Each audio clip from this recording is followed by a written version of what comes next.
Selamat pagi bosku, jumpa kembali bersama saya Cecilia dari Pilar Mas Investindo Sekuritas. Touch your heart, touch your profit. Nah, seperti biasa kita akan mulai saja nih market review kita hari ini, Kamis 8 April 2021 dengan episode Fever. Maka dari itu jangan kemana-mana ya bosku, tetap di channel Pilar Mas Investindo Sekuritas. Touch your heart, touch your profit. Pionir Sekuritas Channel di Indonesia.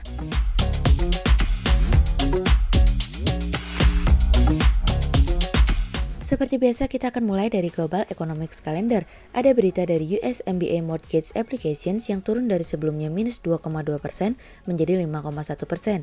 Kemudian ada dari US Trade Balance yang turun dari sebelumnya minus 67,8 billion dolar menjadi minus 71,1 billion dolar.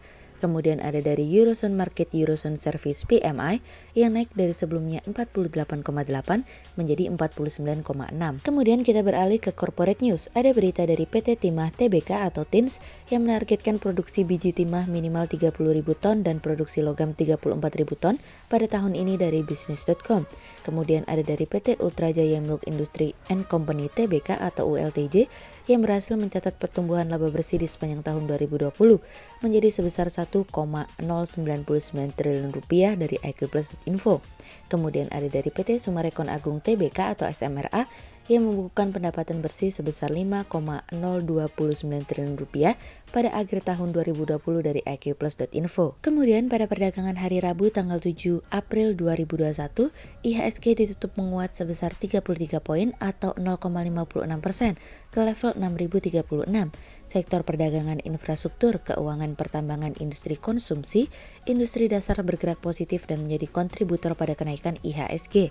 Sementara investor asing mencatatkan penjualan bersih sebesar 587 miliar rupiah. Kemudian kita akan masuk ke market review kita hari ini. Cerita hari ini akan kita awali dari sebuah risalah. Dalam risalah FOMC pada bulan Maret lalu nih bosku, Ketua The Fed Om Powell memberikan pesan dovish kemarin. Dirinya memberikan pesan dovish terkait dengan pemulihan ekonomi yang tidak lengkap, sehingga memberikan potensi adanya prospek kebijakan jangka pendek mendatang.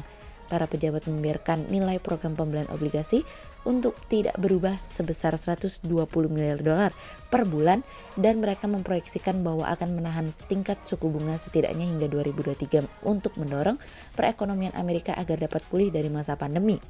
Setelah rapat FOMC pada bulan Maret lalu, Powell mengatakan bahwa masih belum waktunya untuk berbicara terkait dengan pengurangan program pembelian obligasi. Di kalangan para peserta, mereka mulai melihat bahwa percepatan produksi dan distribusi vaksin ditambah dengan dorongan stimulus triliunan dolar dan tingkat suku bunga yang rendah akan dapat mendorong rebound perekonomian yang lebih kuat dari proyeksi.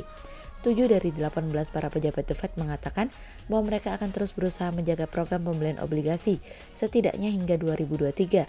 Para pembuat kebijakan juga menyampaikan kepada investor bahwa sebaiknya mereka juga jangan berharap bahwa The Fed terus-menerus membuat kebijakan tanpa batas.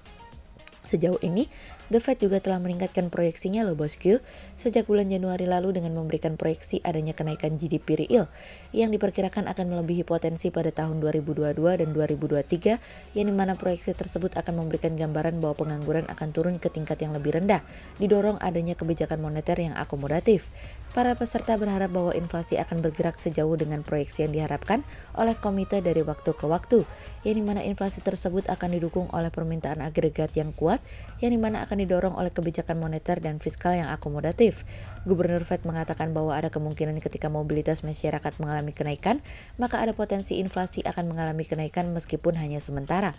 Kami melihat di masa depan tingkat suku bunga berpotensi mengalami kenaikan setidaknya apabila situasi dan kondisi naiknya ketenaga kerjaan diiringi dengan kenaikan inflasi akan mendorong pengurangan obligasi dapat terjadi lebih cepat setidaknya hingga paruh kedua 2022 mendatang. Sejauh ini target The Fed terkait dengan ketenaga kerjaan masih kurang lebih dari 9.000 pekerjaan yang harus dikembalikan untuk mencapai titik normal. Di satu sisi, risalah FOMC memberikan gambaran pada pertemuan yang lalu. Di satu sisi, Yellen menyampaikan beberapa rencana yang lebih mendetail terkait dengan rencana untuk menaikkan pajak untuk perusahaan yang dimana itu artinya pemerintah Amerika akan mengumpulkan lebih banyak pendapatan untuk mendorong kebutuhan kritis di Amerika. Apabila proposal pajak nantinya disetujui, maka akan membawa kembali sekitar 2 triliun dolar laba perusahaan masuk ke dalam pendapatan Amerika. Dengan jumlah sekitar 700 miliar dolarnya akan datang dari insentif agir dan pendapatan perusahaan di luar negeri. Yellen sangat yakin nih bosku, bahwa perusahaan-perusahaan besar seperti Apple Inc. dan Microsoft Corp akan membayar lebih besar untuk membantu Amerika membangun masa depan.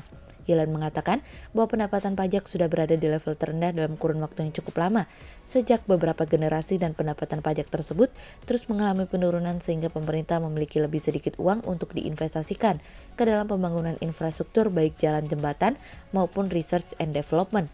Apa yang diinginkan oleh Yellen dan Biden memang tidak akan pernah mudah, bahkan ada kemungkinan akan mendapatkan pertentangan dari Partai Demokrat itu sendiri. Namun fokus utamanya adalah Biden harus mempertahankan Senat setidaknya sebanyak 50-50 atau bahkan 50+1. Sejauh ini sebagian besar kelompok bisnis termasuk kamar dagang di Amerika telah menentang kenaikan pajak, meskipun Amazon sendiri mendukung kenaikan pajak tersebut. Sebagai informasi nih bosku, pungutan pajak tersebut akan berlaku bagi perusahaan yang menghasilkan setidaknya $2 miliar atau naik $100 juta dari janji pada kampanye Biden sebelumnya. Sejauh ini ada 180 perusahaan yang berada dalam kategori tersebut dan 45 dari 180 tadi akan membayar pajak minimum. Dan kalau memang kenaikan pajak benar terjadi apa adanya, maka ini akan menjadi salah satu fundamental terkuat bahwa perekonomian Amerika akan mengalami kenaikan dengan stabil hingga beberapa tahun mendatang. Kemudian cerita selanjutnya datang dari Loyo. Rilis cadangan devisa bulan Maret yang lebih rendah dari perkiraan memberikan dampak pada fluktuasi IHSG di hari Rabu. Cadangan devisa Maret tercatat sebesar 137,1 miliar US dollar, turun 1,2% dari periode Februari yang sebesar 138 miliar US dollar. Kami melihat penurunan cadangan devisa tersebut juga sejalan dengan keluarnya arus modal asing sepanjang bulan Maret 2021, di mana spread antara obligasi pemerintah Amerika dan SBN-nya mengecil. Hal tersebut berdampak pada depresiasi rupiah sepanjang bulan Maret sebesar 1,54% dari 14.225 menjadi 14.443. Pada bulan Maret, rupiah menyentuh level tertingginya di 14.567, di mana depresiasi tersebut juga ikut memberikan antisipasi pada pelaku usaha khususnya importir. Kenaikan biaya produksi yang berasal dari depresiasi rupiah dinilai menjadi kekhawatiran terhadap naiknya biaya tetap. Ke depan, kami melihat masih adanya potensi cadangan devisa masih turun, di mana minat investasi para investor asing di negara berkembang sejalan dengan ekspektasi pemulihan ekonomi di Amerika yang lebih cepat, sehingga investasi di negara berkembang mungkin akan kurang mendapatkan perhatian. Selain itu, dari sisi moneter diperkirakan masih akan menemui tantangan yang tak lepas dari keterlambatan pasokan vaksin, pelarangan mudik, dan potensi turunnya volume perdagangan sepanjang bulan Ramadan.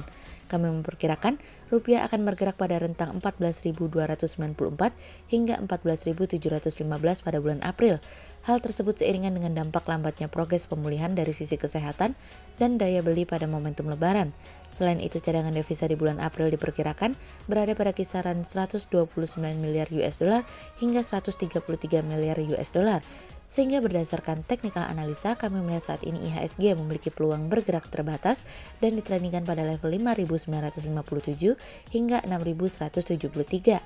Namun hati-hati ya bosku, IHSG masih cukup tinggi volatilitasnya, sehingga pasar dapat berubah dengan cepat. Berikut stok quotes pilar emas hari ini ya bosku. Yang pertama ada dari TLKM, kemudian yang kedua ada dari BBTN, dan yang ketiga ada dari MIND. Berikut dua saham yang kami analisa hari ini ya bosku.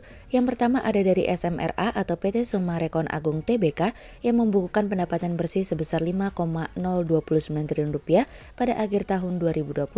Pendapatan yang dibukukan oleh perusahaan jika dibandingkan dengan tahun lalu mengalami penurunan, di mana di tahun 2019 perusahaan membukukan pendapatan usahanya sebesar 5,941 triliun rupiah.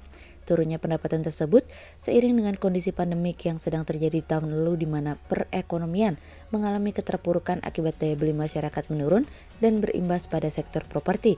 Sehingga berdasarkan technical analisa dalam tren pada jangka waktu short term berpotensi untuk bullish dengan target 1100 dan tingkat probabilitas sebesar 52%. Kemudian yang kedua ada dari KF atau PT Kimia Farma Tbk yang mencetak penjualan 10 triliun rupiah pada tahun 2020. Sepanjang 2020 perusahaan mencatatkan kinerja yang luar biasa, di mana perusahaan membukukan penjualan usahanya meningkat 6,38% year on year menjadi 10 triliun rupiah pada tahun 2020. Di tahun 2019, KF membukukan penjualan neto senilai 9,40 triliun rupiah. Pencapaian tersebut tentunya luar biasa, di mana faktor kondisi pandemi memberikan berkah bagi perusahaan. Hal ini seiring pola hidup masyarakat akan pentingnya kesehatan di masa pandemi.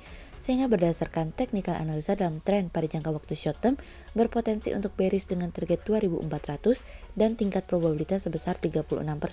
Sementara dalam jangka waktu long term berpotensi untuk bearish dengan target 2150 dan tingkat probabilitas sebesar 60%. Berikut kami akan menampilkan 40 saham pilihan dari Pilar Mas.